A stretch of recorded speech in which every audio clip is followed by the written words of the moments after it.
Hi guys, कैसे हैं आप लोग। आशा करती हूँ अच्छी होंगे। मैं भी अच्छी हूँ। तो कहानी की शुरुआत करते हैं।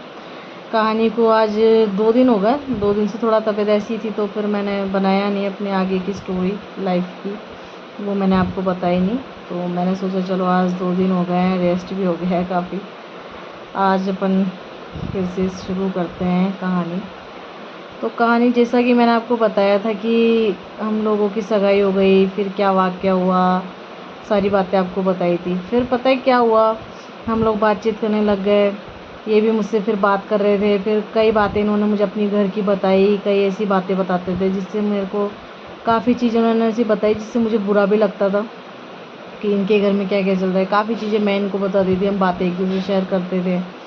फिर उसी प्रकार इन्होंने मुझसे कई वादे करे। फिर मैंने इनको अपनी दिल की बात बताई कि मैं देखो, मेरे सपने ऐसे हैं कि मैं अपना एक बड़ा सारा पार्लर खोलना चाहती हूँ, और वो भी जयपुर में खोलना चाहती हूँ, यहाँ अजमेर में नहीं खोलना चाहती हूँ। तो इन्होंने सुनकर बोला कि ठीक है, आपका ये सपना है, मैं ज़रूर पूरा करूँगा।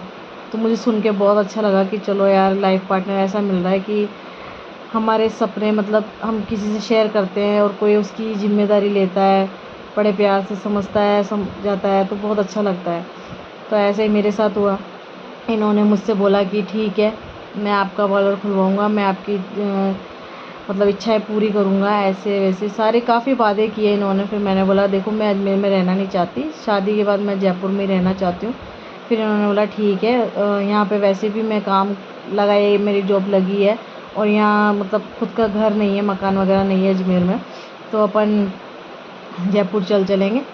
फिर मेरे सास ससुर को इन्होंने बात की, मतलब उस दौरान बात नहीं हुई, मतलब पहले हमारी ये चीज़ बातचीत पक्की हो गई। फिर हम दोनों ने एक दूसरे से वादे कर लिए, काफ़ी बातचीत डन हो गई इस बात की कि जयपुर चलेंगे। तो फिर क्या हुआ, फिर शादी की बात करने घर वाले सब मतलब मुहूर्त निकलवाया। फिर हमारी शादी की शुरुआत हुई।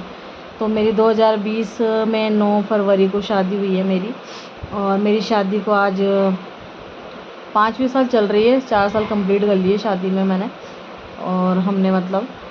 तो बस फिर ऐसा हुआ, फिर नई नई शादी हुई। तो जब नई नई शादी हुई तो उस नई नई शादी का आपको एक वाक़या बताने जा रही हूँ। वो ऐसा वाक़या है जो किसी के साथ नहीं होना चाहिए और कभी भी नहीं होना चाहिए। उससे पहले आपको मैं ये बता दूँ कि जैसे कि मेरे हस्बैंड से मैंने वादे किए इन्होंने कि जयपुर ले जाऊँगा, तुम्हें खुश रखूँगा, तुम्हारे सपने पूरे करूँगा। उसी प्रकार एक वादा और ये था कि मैंने इनसे शादी से पहले ही कह दिया था कि मैं घूंघट वगैरह नहीं लगाऊंगी, क्योंकि मुझे घूंघट लगाने से मतलब इरिटेशन होती है आँखों पे, मतलब एकदम ऐसे आता है। तो पल्ला वाला जो भी साड़ी, तो मुझे अच्छा नहीं लगता। और साड़ी भी मैं कम ही पहनती हूँ। आप सब मेरे व्लॉग वीडियो शूट में देखते होंगे कि मुझे साड़ी कम पहनना पसंद है, सूट वगैरह ही पहनती हूँ, ताकि पूरा मैं अपने आप को कंफर्टेबल महसूस करती हूँ उसमें। तो मैंने इनसे यही कहा मैं सूट वगैरह। तो फिर इनकी मम्मी ने भी यही कहा, नहीं मतलब मेरे मम्मी पापा ने भी ये बात इनसे पहले ही कह दी थी, भाई ये घूंघट वूंघट नहीं लगाएगी, साड़ी वाड़ी मतलब कम ही, मतलब सूट वूट। फिर मेरी सास ने भी यही कहा कि हाँ, हमारे घर में भी ऐसा कोई वो नहीं है रूल्स वगैरह, आप आराम से, कोई दिक्कत नहीं है, गाउन पहनो, सूट पहनो, कोई टेंशन नहीं है। तो ऐसे इन्होंने भी मुझसे वादा किया कि हाँ ठीक है, कोई बात नहीं, तुम्हें जैसे रहना है वैसे रहो, आराम से बस खुश रहो, और क्या चाहिए ये वो। तो कई वादे ऐसे किए, और वादे भी थे, और मैंने इनसे पहले ये क्लियर कर दिया था। तो इनका स्पष्टली इनका भी यही था, ठीक है जैसा आप चाहोगे वैसे ही होगा, कोई इतनी बड़ी बात नहीं है।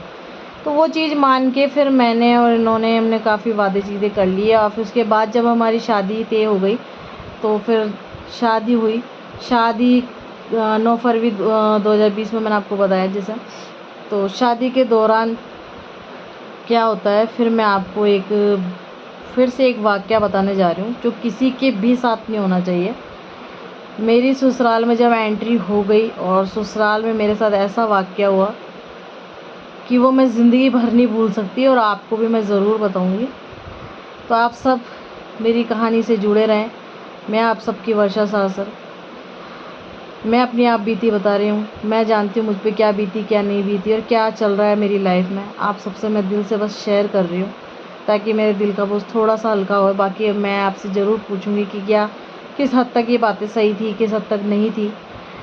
तो आप सब मेरी कहानी से जुड़े रहें, ठीक है। आप सबको महारी सोबन, प्लीज़ आप सब कमेंट में ज़रूर बताइएगा मैं आपकी वर्षा साहू।